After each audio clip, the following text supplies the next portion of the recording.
Hello बच्चों, class 10 अध्याय 4 सामाजिक औद्योगिकरण का युग।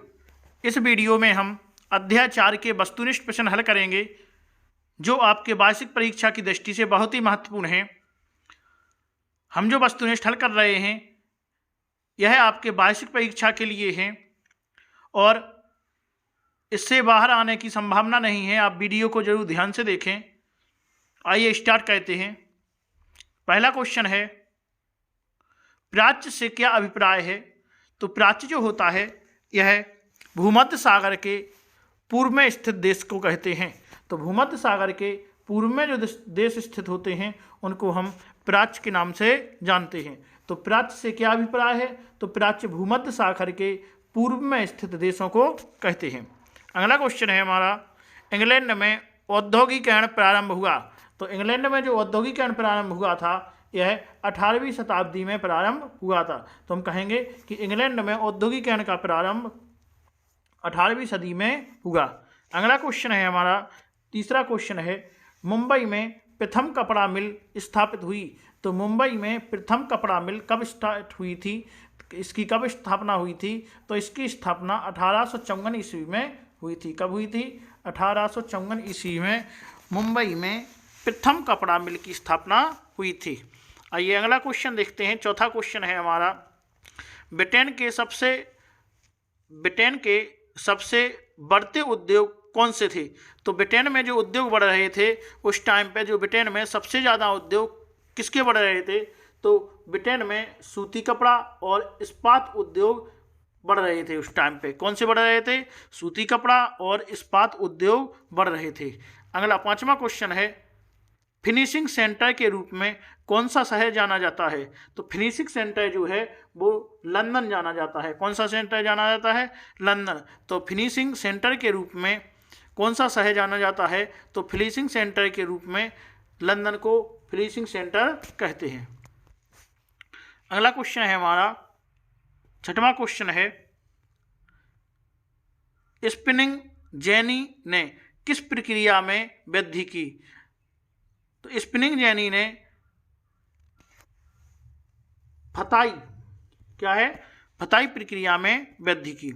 आइए अगला क्वेश्चन है, 1928 के ग्राइप वाटर के कैलेंडर पर स्थित भगवान का चित्र अंकित था। तो कौन से भगवान का चित्र अंकित था? तो बालकृष्ण का अंकित था। कब? 1928 के ग्राइप वाटर के कैलेंडर पर किस भगवान का चित्र अंकित था? तो बालकृष्ण का अंक चित्र था। अगला क्वेश्चन, आठवां क्वेश्चन है, एडी पॉल म्यूजिक कंपनी ने नई सदी का उदय शीर्षक से एक संगीत की किताब कब प्रकाशित की? तो यह किताब जो है एडी पॉल म्यूजिक कंपनी ने कब स्टार्ट की? तो 1900 में स्टार्ट की। अगला क्वेश्चन है हमारा, सूरत बंदरगाह किस राज्य में स्थित है? तो सूरत जो बंदरगाह है वो गुजरात में स्थित है। सूरत कहाँ पे है? गुजरात में स्थित है। अगला, जेम्स वाट ने किसके बनाए गए भाप इंजन में सुधार किया? तो जेम्स वाट ने किसके भाप इंजन में सुधार किया? तो न्यूकोमेन के जो इंजन बनाया था न्यूकोमेन ने, तो जेम्स वाट ने जो न्यूकोमेन ने इंजन बनाया था उसमें सुधार किया था। तो भाप इंजन जो था न्यूकोमेन ने जो सुधार किया था वो भाप इंजन में किया था। वो यह जो भाप इंजन है जो किसने बनाया था? जेम्स वाट ने बनाया था। आइए अगला क्वेश्चन देखते हैं। अगला 11वां क्वेश्चन है, कोलकाता में देश की पहली जूट मिल लगाने वाले व्यवसायी कौन थे? तो कोलकाता में देश की पहली जूट मिल जो लगाने वाले व्यवसायी थे जो थे सेठ हुकुमचंद को थे। सेठ हुकुमचंद जो थे, जो कोलकाता में देश की पहली जूट मिल लगाने वाले व्यवसायी थे। अगला 12वां क्वेश्चन है हमारा, औद्योगिक क्रांति की शुरुआत किस उद्योग से हुई? तो औद्योगिक क्रांति की जो शुरुआत है वह वस्त्र उद्योग से हुई थी। किससे? वस्त्र उद्योग से औद्योगिक क्रांति की शुरुआत हुई थी। आइए अगला क्वेश्चन देखते हैं। 13वां क्वेश्चन है, वह व्यक्ति जो रेशों के हिसाब से ऊन को छांटता या स्टेपल करता है वह क्या कहलाता है? उसको कहते हैं हम स्टेपलर। क्या कहते हैं? स्टेपलर। वह व्यक्ति जो रेशों के हिसाब से ऊन को छांटता या स्टेपलर कहता है, वह क्या कहलाता है? तो वह स्टेपलर कहलाता है। अगला क्वेश्चन 14वां क्वेश्चन है, औद्योगिक क्रांति सबसे पहले किस देश में प्रारंभ हुई? तो औद्योगिक क्रांति जो है वो सबसे पहले इंग्लैंड में प्रारंभ हुई थी। कब प्रारंभ हुई थी? इंग्लैंड में प्रारंभ हुई थी। किस देश में? इंग्लैंड में। अगला क्वेश्चन है, इंग्लैंड में सबसे पहले कारखाने कब खुले? तो इंग्लैंड में जो सबसे पहले कारखाने खुले थे जो 1730 के दशक में खुले थे। कब खुले थे इंग्लैंड में पहले कारखाने?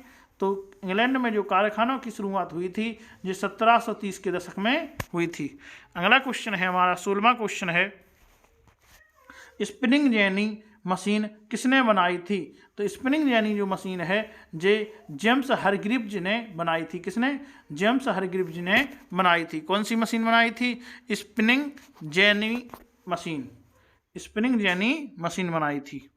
अगला क्वेश्चन है 17वां क्वेश्चन है, किस स्थान पर 1874 में पहली कताई और बुनाई मिल खुली थी?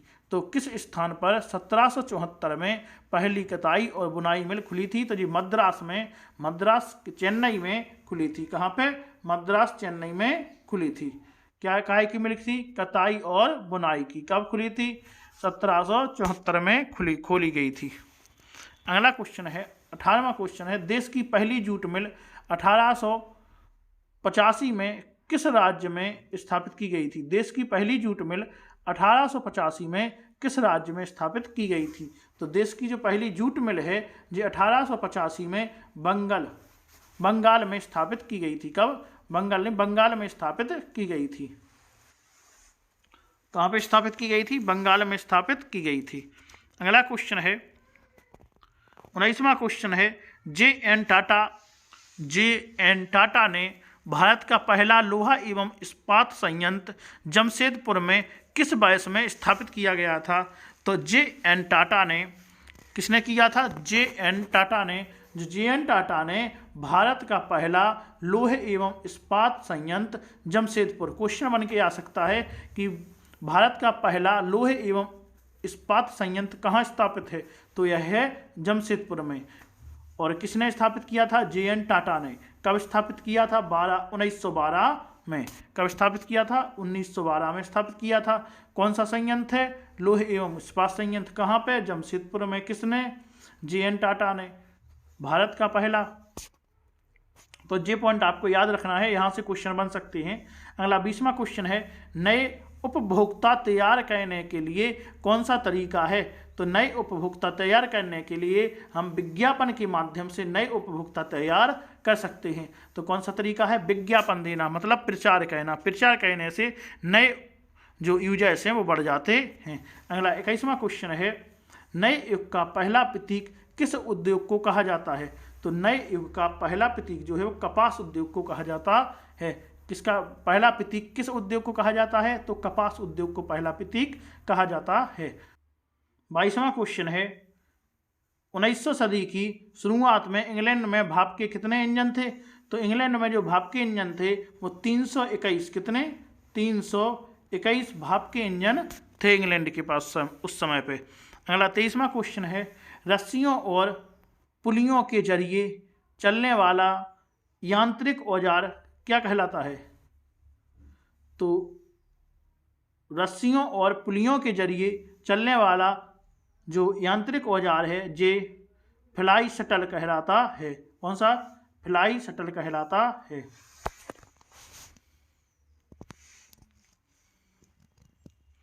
अगला क्वेश्चन है 24वां क्वेश्चन है, बच्चों की चीज़ों का प्रचार करने के लिए किस भगवान की छवि का इस्तेमाल किया जाता है? तो बच्चों की चीज़ों के प्रचार के लिए बाल कृष्ण का उपयोग किया जाता है। किसका? बाल कृष्ण का उपयोग किया जाता है। इंग्लैंड में कौन से दशक में रेलवे का विस्तार होने लगा था? तो 1840 में इंग्लैंड में जो रेल का विस्तार होने लगा था, रेलवे का विस्तार होने लगा था। कहाँ पे? इंग्लैंड में। अगला क्वेश्चन है हमारा 26वां क्वेश्चन है, भारत के किन्हीं 4 व्यवसायियों के नाम बताइए जिन्होंने उपनिवेशक काल के दौरान फैक्ट्रियां स्थापित की। तो ऐसे कौन कौन हैं? तो पहले हैं द्वारकानाथ टैगोर। कौन कौन है? द्वारकानाथ टैगोर। दूसरा डिनीसो पेटिट।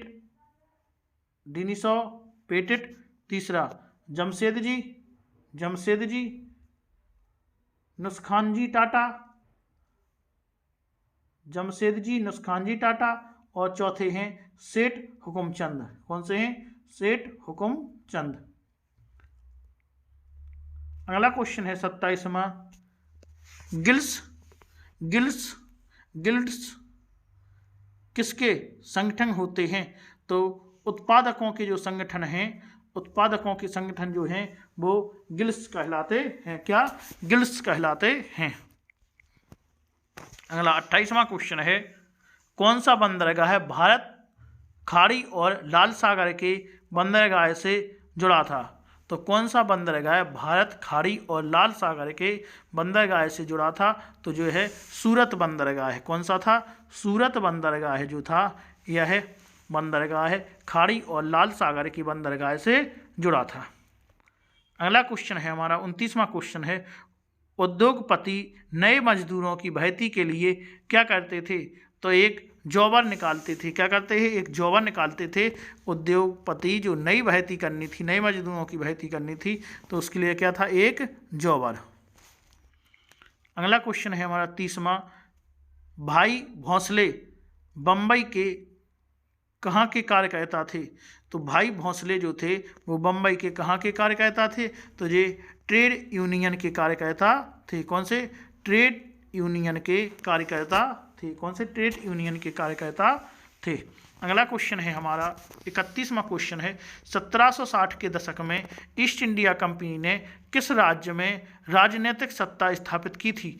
तो 1760 के दशक में ईस्ट इंडिया कंपनी ने किस राज्य में राजनीतिक सत्ता स्थापित की थी? तो सबसे पहले ईस्ट इंडिया कंपनी ने जो राजनीतिक सत्ता स्थापित की थी वह बंगाल में स्थापित की थी।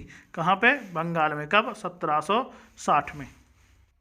32वां क्वेश्चन है भारतीय निर्माताओं ने जो विज्ञापन बनाए उनमें से कौन सा विज्ञापन साफ दिखाई देता था? तो इसका आंसर है राष्ट्रवादी संदेश। तो जो राष्ट्रवादी संदेश के विज्ञापन थे वो साफ दिखाई देते थे। अगला क्वेश्चन है हमारा 33वां। उत्तर भारत में एल्गिन मिल किस दशक में कानपुर में खुली? तो उत्तर भारत में एल्गिन मिल 1860 ईस्वी में खुली थी कानपुर में। कहाँ पे? कानपुर में। कब? 1860 में खुली थी। कौन सी मिल है? एल्गिन मिल। कहाँ पे? कानपुर में। कब? 1860 में। अगला क्वेश्चन है बंगाल के व्यवसायी द्वारकानाथ टैगोर ने किस देश के साथ व्यापार किया? तो इन्होंने चीन के साथ व्यापार किया था। किसने? बंगाल के व्यवसायी द्वारकानाथ टैगोर ने। किसने? द्वारकानाथ टैगोर ने किस देश के साथ व्यापार किया? तो द्वारकानाथ टैगोर ने चीन के साथ अपना व्यापार किया था। अगला क्वेश्चन है सूती कपड़ा मिल की रूपरेखा किसने तैयार की? तो सूती कपड़ा मिल की जो रूपरेखा है वो रिचर्ड आर्कराइट ने। किसने? रिचर्ड आर्कराइट ने स्थापित की। कौन सी? रिचर्ड आर्कराइट ने सूती कपड़ा मिल की रूपरेखा तैयार की थी। अगला क्वेश्चन है 36वां क्वेश्चन है 1840 के दशक में इंग्लैंड का कौन सा उद्योग सबसे बड़ा उद्योग बन चुका था? तो 1840 के दशक में इंग्लैंड का कौन सा उद्योग सबसे बड़ा उद्योग बन चुका था? तो सूती वस्त्र उद्योग। कौन सा? सूती वस्त्र उद्योग जो था वो सबसे बड़ा उद्योग बन गया था। कहाँ का? इंग्लैंड का। अगला क्वेश्चन है हमारा 37वां क्वेश्चन है कौन कौन से काम गुमास्ता करते हैं? कौन कौन से काम गुमास्ता करते थे? तो कौन कौन से काम गुमास्ता करते थे? तो बुनकरों पर निगरानी रखना, दूसरा माल इकट्ठा करना, तीसरा कपड़ों की गुणवत्ता जांचना। तो ये 3 काम जो थे ये गुमास्ता करते थे। अगला क्वेश्चन है 38वां वस्तुओं की गुणवत्ता के प्रति वस्तुओं की गुणवत्ता के प्रतीक को क्या कहते हैं? तो वस्तुओं की जो गुणवत्ता होती है उसके प्रतीक को हम लेवल कहते हैं। क्या? लेवल। लेवल लगा होना चाहिए तो वस्तुओं की गुणवत्ता जो है वो सही है। तो वस्तुओं की गुणवत्ता के प्रतीक को हम क्या कहते हैं? लेवल कहते हैं। अगला क्वेश्चन है हमारा 39वां क्वेश्चन है, स्पिनिंग जेनी मशीन का प्रयोग किस कार्य के लिए होता था? तो स्पिनिंग जेनी जो मशीन थी इसका प्रयोग ऊन कटाई के लिए होता था। उनकी कटाई जो करनी पड़ती थी तो कौन सी मशीन बनी थी? स्पिनिंग जेनी मशीन का प्रयोग किया जाता था। अगला 40वां क्वेश्चन है, प्रमुख 3 बंदरगाहों के नाम लिखिए। तो प्रमुख 3 जो बंदरगाहें हैं वो सूरत बंदरगाह, हुगली बंदरगाह और मसूली बंदरगाह है। तो 3 जो बंदरगाहें हैं जो सूरत, हुगली और मसूली बदनम। कौन कौन? सूरत, हुगली और मसूली बदनम। तो इस अध्याय के लगभग सभी महत्वपूर्ण वस्तुनिष्ठ क्वेश्चन हमने कवर कर लिए हैं। अब आगे के वीडियो में हम और इसी प्रकार से आपको वस्तुनिष्ठ लेकर आते रहेंगे। आप लोग वीडियो को लाइक, चैनल को सब्सक्राइब और शेयर जरूर करें। तो इस वीडियो में इतना ही, आगे चल के और वीडियो देखेंगे।